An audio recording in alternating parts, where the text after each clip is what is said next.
what the world throws at us is not necessarily your choice.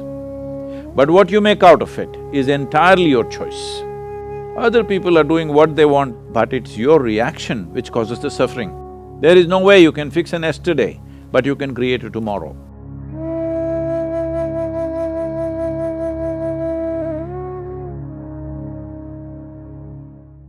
Namaskaram, Sadhguru. So I have a childhood friend. She grew up in a very uneasy family environment because her parents had a very strained relationship, due to which she grew up amongst constant fights with lack of love. So across the years, I've seen her grow up as a person who's become very reserved. She does not believe in love. She doesn't believe in the power of relationships. So how can we sort of not let such toxic relationships impact us so negatively in life? See, everybody is finding a certain excuse for their own miseries. So, my parents were like this, so I am like this. Well, this is unfixable because we can't change your parents now, all right? Hello? Can we change them now?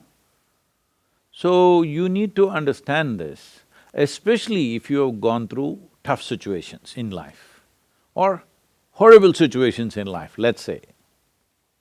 Is it not important that you become wiser sooner than other people?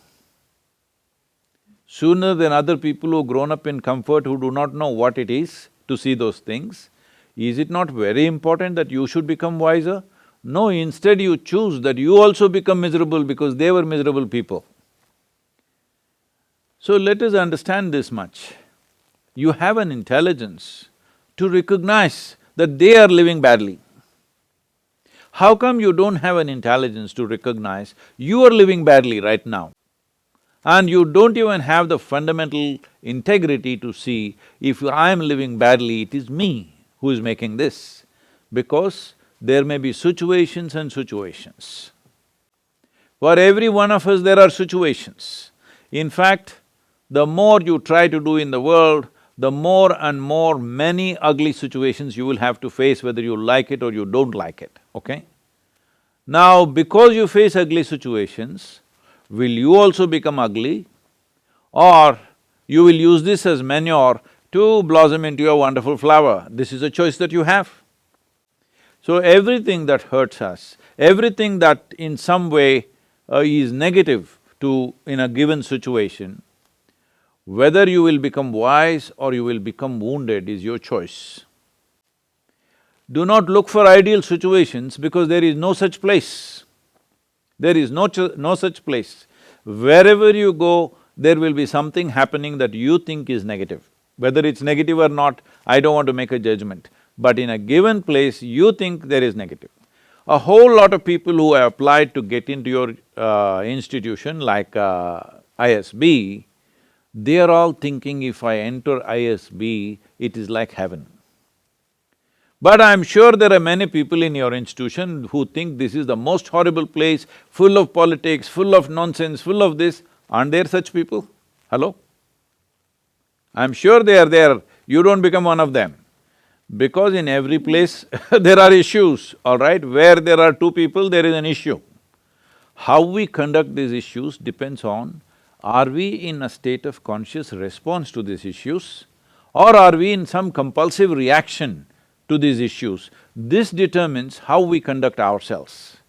This has become a syndrome all over the world because they've all read a little bit of Freud, little bit of Maslow, little bit of all this European psychiatric stuff. And everybody is a psychiatrist. Because my parents were like this, I am like this. Come on, huh? Where is your intelligence? If your parents were like this, you must take a vow, you will never ever be like that. Hello? Yes or no? If your parents lived so badly, if it is true, I don't even know whether they lived badly or not. This is her perception of it, all right? We do not know how they lived, but going by her words, assuming it is true, if they lived badly, is it not your business to see never ever you commit such mistakes as they're committing in their lives? Is this not what human intelligence capable of? Or human intelligence is like, they study rats and make all kinds of conclusions about human beings today. Whole lot of experiments about human beings are on rodents. Be looking at the behavior of the rodents, people say, oh, human beings like this, like this. Is it not a sad story? Being the most evolved creature on this planet, I want you to understand, for you to come to this level of intelligence, it's taken millions of years of work, of evolution, to get you here, to the peak of evolution on this planet. So being the peak of evolution, are we displaying that we are the top of the world? Are we?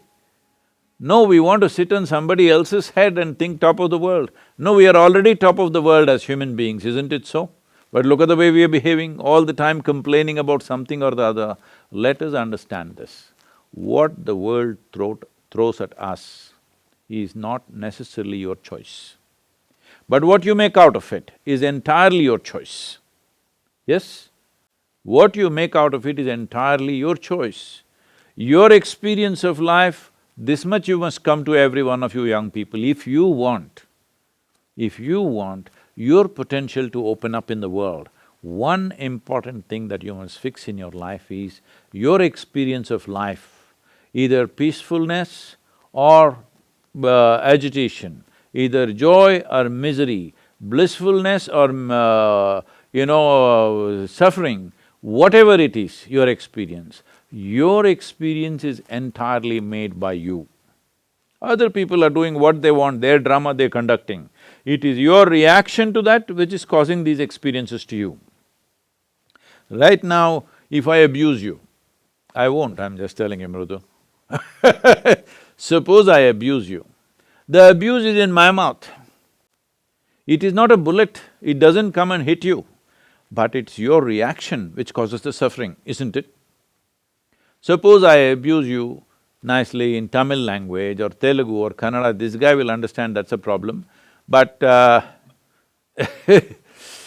if I abuse you in a language that you don't understand, with a smile on my face, you will think I'm saying sweet things to you, isn't it? And you'll respond nicely to me. So I'm telling you, your experience of what is happening with you right now is 100% determined by you. Human experience happens from within, not from outside. Outside influences are there. How far we allow them to affect us, unless they're physical situations. You're in a war zone, somebody is shooting at you, that's a different matter, all right? That needs to be dealt with in a different way. Even there, a conscious response will give you better chance of survival than wild reactions. So, the privilege of being human being is this, that we have an intelligence to determine what should be our experience of life. Other creatures are in a natural, instinctive, compulsive reaction. We are supposed to be above that. But most human beings are trying to disprove this, and they are also in a compulsive state of reaction. And above all, parents. Well, they are living the way they know best, isn't it? If they knew any better, they would have done better. They're doing their best. Well, they gave birth to you, which is a phenomenal thing. Maybe not willingly, but they gave birth to you one way or the other, and they gave you enough food and education and nonsense, whatever you needed, and brought you up to this level. Now don't keep on looking at the rear view mirror forever. They brought you up, you've grown up into an adult, you survived, all right? Many children die early on, parents not being able to provide. A whole lot of millions of children die in the world because parents are not able to provide for the children that they give birth to. They brought you up, you've grown up, you are in the rear view mirror. Please, leave the rear view mirror and look ahead, because you can't fix your past. There is no way you can fix an yesterday, but you can create a tomorrow. Let's make that happen.